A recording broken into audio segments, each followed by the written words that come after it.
IPS 17, good morning. Today is Thursday, March 19th, 2020. If everybody could please rise for the Pledge of Allegiance. We're standing tall, we're facing our flag, hands are placed over our hearts. Salute, pledge. I pledge allegiance to the flag of the United States of America and to the republic for which it stands, one nation, under God, indivisible, with liberty and justice for all. Please remain standing for our school mission statement. We are here to be literate, innovative, and proficient scholars who will participate in rich academic learning in a nurturing environment where we will rise. This will be accomplished by creating collaborative and supportive teaching and learning systems involving the entire PS17 community. Okay, everybody, we are on day 3 of the book, I Dissent, and it's about Ruth Bader Ginsburg. So remember what we did yesterday. We're just going to sort of recall what we've learned about Ruth so far. We know that she grew up a pretty long time ago in the 1940s. She was born in Brooklyn, New York. She grew up in a time where there was some prejudice and also gender stereotypes. The role of girls and the role of women was different than it is today. And also she experienced prejudice because her family was Jewish, her and her family were Jewish. And we're starting to learn about how she faces those challenges and how she faces those prejudices and stereotypes. We came up with the word persistent as something that's like a trait that follows her throughout her life and what we're learning about her. And so we're going to continue to collect evidence on that, on our inference. Is Ruth the type of person that is persistent? Is she a persistent person? Okay. And so yesterday we read about her life as a lawyer, right? So she was an adult. And today we're going to continue with her life as an adult. You're going to see that she has, her family is growing. And also that her role is growing in the workforce. Her professional life is growing as well. Okay, so let's continue. Ruth had disagreed and worked her way into being a lawyer and a professor. But around her, other women were excluded from jobs. When they did get jobs, they earned less than men. They were kept out of important roles in courts and government.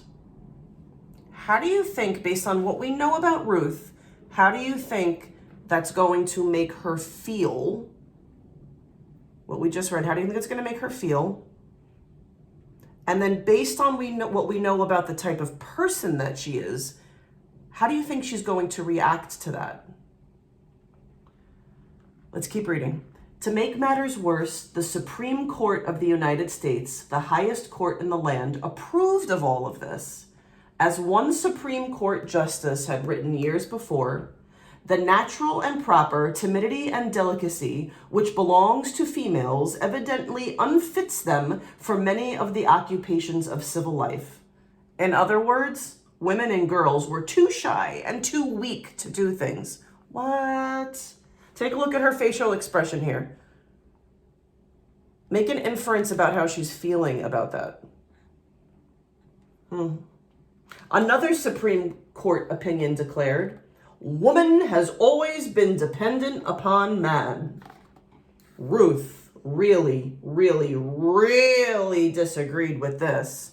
So I'm looking at her facial expression here as an adult, and it's similar, not the same, but similar to her expression here when she was told when she was a child that girls had to take cooking classes and sewing classes. So her facial expression as a child here is similar to her facial expression as an adult here.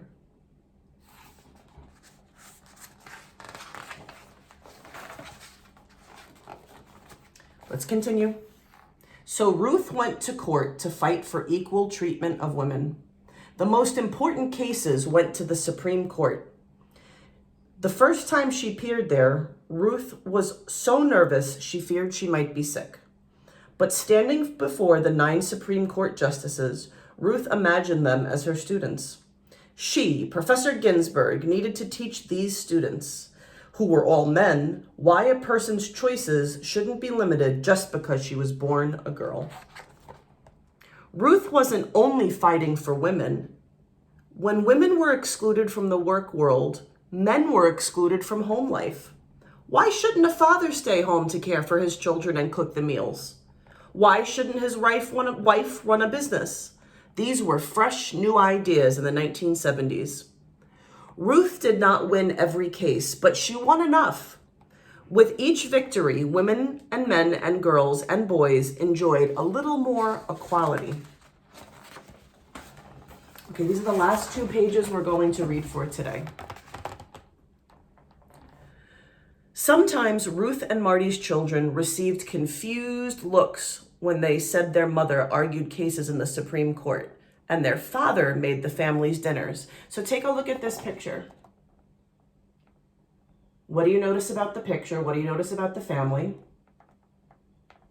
Take a notice to say, oh, I'm observing this. I noticed this. Okay, let's keep reading. They kept on being the type of family they wanted to be. And dinners at the Ginsburg home were delicious. Marty was a successful lawyer, but was also a marvelous chef who had mastered the art of French cooking. Ruth, her family knew, had mastered the art of a burnt pot roast. So her family, just like when she was a girl, right, her family was really important to her. As an adult, it seems that her family, this family, is still really, really important to her. I'm going to read this part again because I think it's really important for us to reflect on right now. They kept on being the type of family that they wanted to be. They didn't care what anybody else thought. They kept on loving each other and being the best family members that they could to their family every day. What is your family like? How is it special and how do they keep you going? What is your family like? How is it special? And how do they keep you going and keep you happy? PS 17, enjoy your family today. Say hello to them when they wake up this morning. Give them a big hug. Tell them that you love them. Oh, and let's say this together. As always, we love you. See you tomorrow, everybody. Have a great Thursday.